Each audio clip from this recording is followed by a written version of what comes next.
ॐ तद्विष्णो परमं पदं सदा पश्यन्ति सूरयः दिवीव चक्षुराततं।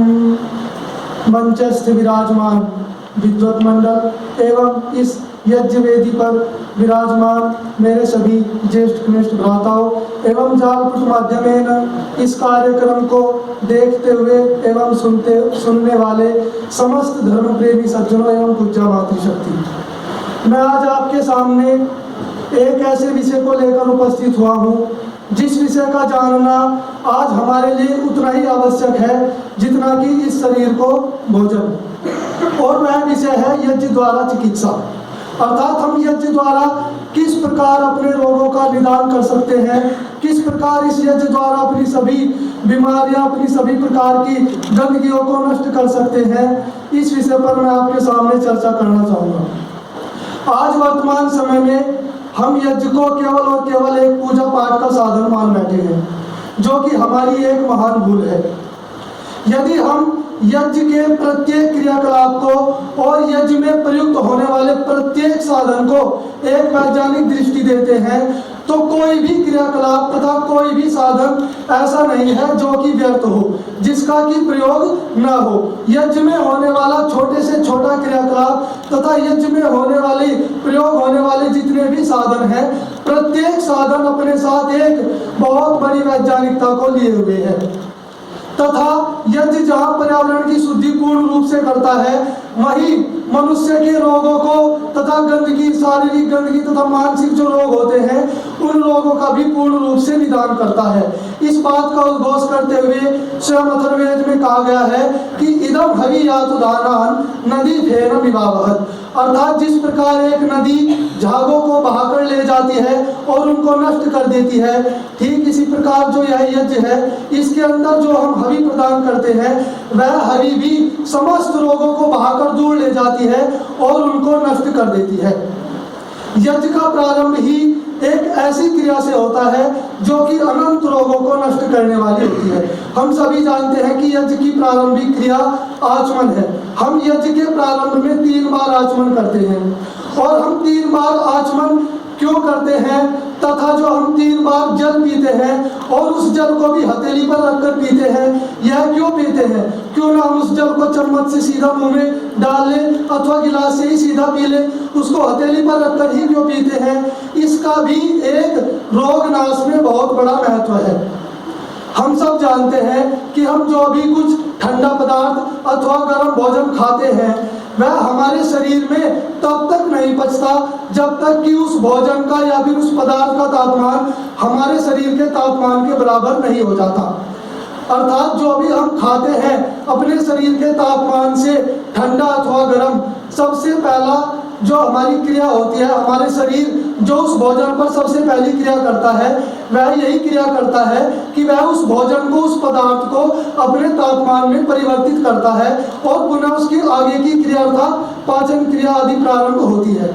इसी प्रकार जो ये 3 आचमन है, इनमें हम जो 3 बार हथेली पर जल लेते हैं और मंत्र पाठ के पश्चात उस जल को पीते हैं, तो जब हम हथेली पर जल लेते हैं और जब तक मंत्र पाठ करते हैं, उस मंत्र पाठ की अवधि तक उस जल का तापमान हमारी हथेली के संयोग से हमारे शरीर के तापमान के बिल्कुल बराबर हो गया होता है। और यही कारण है कि जब हम उस जल को पीते हैं तो वह जल हमारे शरीर के अंदर जाकर एक अमृत का कार्य करता है तथा सुपाच्य होता है तथा अनेक रोगों को नष्ट करता है। और हम 3 बार आचमन क्यों करते हैं? तो इसका भी कारण है, हम सभी जानते हैं कि हमारे शरीर में 3 प्रकार के दोष होते हैं जो कि वात, पित्त और कफ नाम से जाने जाते हैं। ये जब तक समान रहते हैं, अर्थात जब तक इन तीनों की हमारे शरीर में साम्यावस्था बनी रहती है, तभी तक हमारा शरीर पूर्ण रूप से स्वस्थ रहता है। यदि इनमें से कोई सा भी बढ़ जाए अथवा घट जाए तो निश्चित रूप से हमारा शरीर स्वस्थ नहीं रह सकता। तो जो हम ये 3 बार आचमन करते हैं, ये इन तीनों की साम्यावस्था बनी रहे, इसलिए हम 3 बार आचमन करते हैं तथा इन तीनों आचमन इन तीनों को समान अवस्था में बनाए रखने के साथ साथ हमारे शरीर के अनेक प्रकार के रोगाणुओं को भी नष्ट करते हैं। अब हम चलते हैं यज्ञ में प्रयुक्त होने वाली संविधाएं। महर्षि दयानंद जी ने संस्कार विधि में बड़े ही सुंदर ढंग से यज्ञ में प्रयुक्त होने वाली समिधाओं के विषय में चर्चा की है तथा उन्होंने यज्ञ में किस वृक्षों की समिधाएं प्रयुक्त हो इस विषय को लिखते हुए 7 प्रकार के वृक्षों का उल्लेख अपनी संस्कार विधि में किया है। और वे वृक्ष हैं पलाश, समी, बड़, पीपल, आम, बिल्वा तथा गुलक। ये 7 प्रकार के वृक्षों का उल्लेख स्वामी दयानंद जी ने अपनी संस्कार विधि में किया है। ये यदि हम इन 7 प्रकार के वृक्षों को एक वैज्ञानिक दृष्टि से देखते हैं तो ये अनेक प्रकार के रोगों को नष्ट करने वाले होते हैं तथा जब हम इन वृक्षों की समिधाओं को जलाते हैं तो अन्य वृक्षों की अपेक्षा इन वृक्षों से जो कोयला होता है वह भी बहुत ही कम मात्रा में निर्माण होता है। और हम सभी जानते हैं कि जो कोयला होता है वह कार्बन को अधिक उत्पन्न करता है और जो कार्बन गैस होती है वह बहुत अधिक हानिकारक होती है। किंतु जो ये वृक्ष होते हैं इनसे कोयला बहुत ही कम मात्रा में बनता है तथा इनसे अनेक रोगों के निदान बड़े ही आसानी के साथ होते हैं। जैसे कि पलाश का वृक्ष होता है, यह जो वृक्ष होता है यह जठराग्नि को तीव्र करने में अत्यंत लाभदायक होता है तथा बलवर्धक होता है तथा इसी के साथ साथ जो चर्म रोग होते हैं जैसे कि फोड़ी, फुंसी आदि इनको भी यह पूर्ण रूप से नष्ट करता है। इसी प्रकार जो पीपल का वृक्ष होता है यह पित्त, कफ इनकी साम्यावस्था बनाए रखने के साथ साथ रक्त विकार को नष्ट करता हुआ तथा जो श्वास रोग अर्थात खांसी, जुकाम आदि होते हैं इनको भी पूर्णतया नष्ट करता है। ठीक इसी प्रकार जो बड़ का वृक्ष है यह बलवर्धक होने के साथ साथ ज्वर तथा वमन आदि भयंकर रोगों में अपनी एक अहम भूमिका निभाता है। और जो आम का वृक्ष होता है वह भी प्रमेह आदि भयंकर रोगों को नष्ट करता है तथा जो आम्र वृक्ष के पत्ते होते हैं यदि हम इन पत्तों को जलाएं तो इन पत्तों को जलाने से जो धुआं उत्पन्न होता है वह धुआं कुकुर खांसी जो कि कुत्ता खांसी के नाम से जानी जाती है उस खांसी को पूर्णतः नष्ट कर देता है। तो कहने का अभिप्राय यह है कि स्वामी दयानंद जी ने जिन समिधाओं का प्रतिपादन अपने ग्रंथों में किया है वे प्रत्येक समिधाएं अनेक रोगों को नष्ट करने वाली है तथा अनेक प्रकार से हमें सुख देने वाली है। अब हम चलते हैं यज्ञ की सामग्री। स्वामी दयानंद जी ने यज्ञ की सामग्री का उल्लेख अपनी संस्कार विधि में किया है तथा उन्होंने कहा है कि यज्ञ की सामग्री में हमें 4 प्रकार के पदार्थों को मिलाना चाहिए। और वे 4 प्रकार के पदार्थ हैं जिनमें कि प्रथम पुष्टिकारक जिनमें कि घृत, चावल, दूध, जौ आदि पदार्थ आते हैं जिनसे कि बल आदि बढ़ता है। और दूसरे हैं मिष्टान जिनमें कि किशमिश, छुआरा, मुनक्का, शर्करा आदि गिनाए जाते हैं। और तीसरे हैं रोगनाशक जिनमें कि गिलोय तथा सोमलता आदि औषधियों का उल्लेख मिलता है। और जो चौथे हैं में है सुगंधित पदार्थ जिनमें कि कपूर, गूगल, अगर, तगर, चंदन आदि का उल्लेख मिलता है। तो ये जो चारों प्रकार के पदार्थ स्वामी दयानंद जी ने अपनी संस्कार विधि में गिनाए हैं ये चारों प्रकार के पदार्थ अत्यंत लाभदायक है तथा इनको जलाने से जो गैसें उत्पन्न होती है वे गैसें अनेक रोगों को नष्ट करने वाली होती है।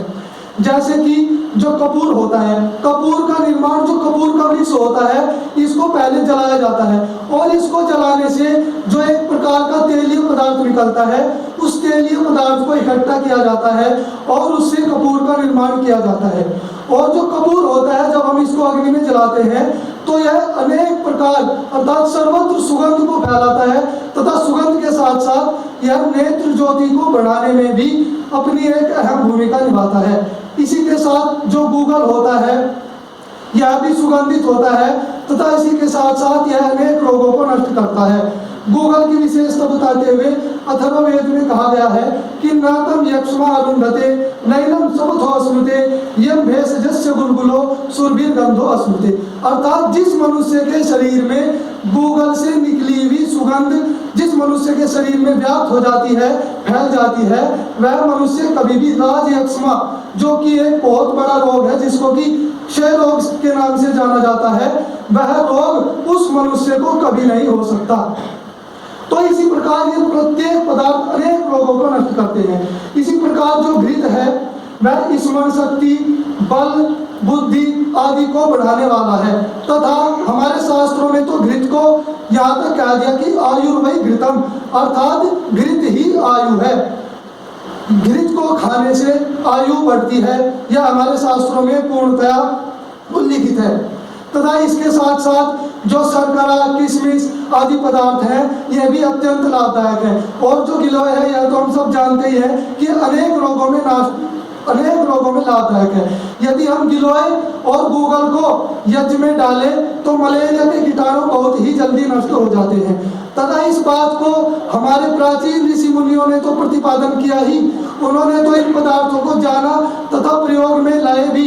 इसके अलावा अनेक विदेशी वैज्ञानिकों ने भी इन पदार्थों के ऊपर अनेक शोध किए।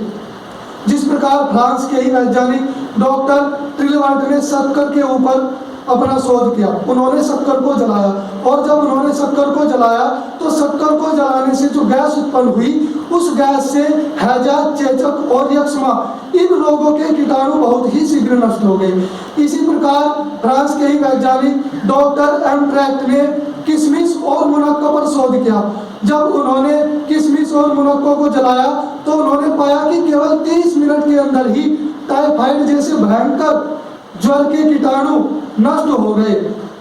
तो इस प्रकार ये प्रत्येक पदार्थ अनेक रोगों को नष्ट करते हैं। यदि हम इन प्रत्येक पदार्थों को यज्ञ विधि विधान के अनुसार, जो कि हमारे शास्त्रों में कहा गया है, उस विधान के अनुसार इनका प्रयोग यज्ञ में करें तो मैं नहीं मानता कि हमें किसी चिकित्सक की आवश्यकता पड़ेगी।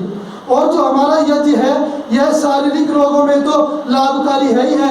इसके अलावा जो मानसिक रोग हैं, जैसे कि मिर्गी आदि भयंकर रोग है, इनमें भी यह अत्यंत लाभकारी है।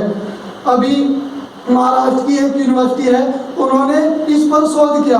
उन्होंने 3 बच्चे जो कि मिर्गी रोग से ग्रस्त थे, उनको लगातार 3 महीने यज्ञ कुंड के समीप बैठा कर रखा, और उन्होंने पाया कि उनका मिर्गी जैसा रोग शीघ्र ही नष्ट हो गया। और यज्ञ में चावल तथा जौ डालने से क्रोध आदि भी शांत हो जाते हैं। तथा यज्ञ में जो हम मंत्र बोलते हैं, इन मंत्रों से जो तरंगे उत्पन्न होती हैं, वैदिक मंत्रों से जो तरंगे निकलती हैं, उन तरंगों से ध्वनि प्रदूषण तो नष्ट होता ही होता है। इसके अलावा मनुष्य के जो तनाव होता है वह भी नष्ट होता है, तथा जो नर्वस सिस्टम होता है वह भी सुदृढ़ बनता है। तो कहने का अभिप्राय यह है कि जो यज्ञ चिकित्सा है, यह अत्यंत सरल तथा अत्यंत लाभदायक है। तथा इस चिकित्सा को करने में हमें किसी डॉक्टर की आवश्यकता भी नहीं होती, तथा इस चिकित्सा को करने में हमें किसी प्रकार का कोई कष्ट भी नहीं होता, क्योंकि यह जो चिकित्सा है यह सीधी प्राणवायु के द्वारा की जाती है। और इस चिकित्सा के जो घटक होते हैं वह होते हैं सूक्ष्म पदार्थ, अर्थात यज्ञाग्नि के अंदर जो हम स्थूल पदार्थ डालते हैं, यज्ञाग्नि उन समस्त पदार्थों को सूक्ष्म पदार्थों में परिवर्तित कर देती है। और यह विज्ञान का नियम है, तथा हम सभी जानते हैं कि सूक्ष्म पदार्थ स्थूल पदार्थ से बहुत अधिक प्रभावशाली होते हैं। जो कार्य स्थूल पदार्थ नहीं कर सकता, वह कार्य सूक्ष्म पदार्थ बड़ी ही आसानी के साथ कर देता है। यही कारण है कि यज्ञ में जो हम पदार्थ डालते हैं, यह प्रत्येक पदार्थ अत्यंत सूक्ष्म हो जाता है तथा वायु के द्वारा सर्वत्र फैल जाता है।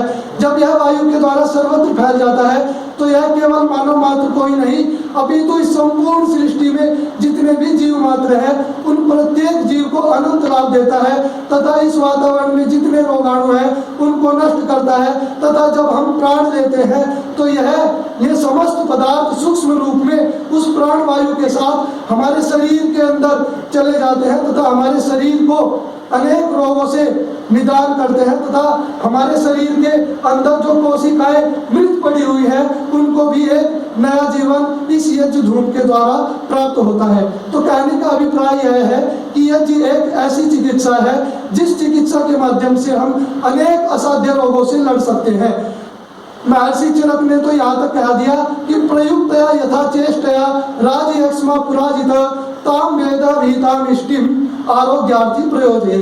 अर्थात हे मनुष्य, यदि तू अपने आप को पूर्ण रूप से स्वस्थ रखना चाहता है, अपने जीवन को स्वस्थ रखना चाहता है, तो उस वेदों में विहित यज्ञ को अपना ले, जिस यज्ञ के द्वारा प्राचीन काल में ऋषि मुनि राजयक्ष्मा जैसी भयंकर बीमारी को नष्ट कर देते थे। तो इस प्रकार के अनेक ऐसे रोग हैं जो कि इस यज्ञ के द्वारा, इस यज्ञ के यदि हम शास्त्र अनुसार विधि विधान करें तो इस यज्ञ के द्वारा में समस्त रोग नष्ट हो जाते हैं। आज रोगों की बढ़ती कगार में इस विषय को जानना हमारे लिए अत्यंत आवश्यक है। यदि हम इस विषय को जानेंगे तो हमारी यज्ञ के प्रति श्रद्धा भी बढ़ेगी। इस विषय को जानना हमारे लिए अत्यंत आवश्यक है तथा यज्ञ सचमुच एक महान चिकित्सक है, इस विषय में कोई संदेह नहीं है। इत्योम सम।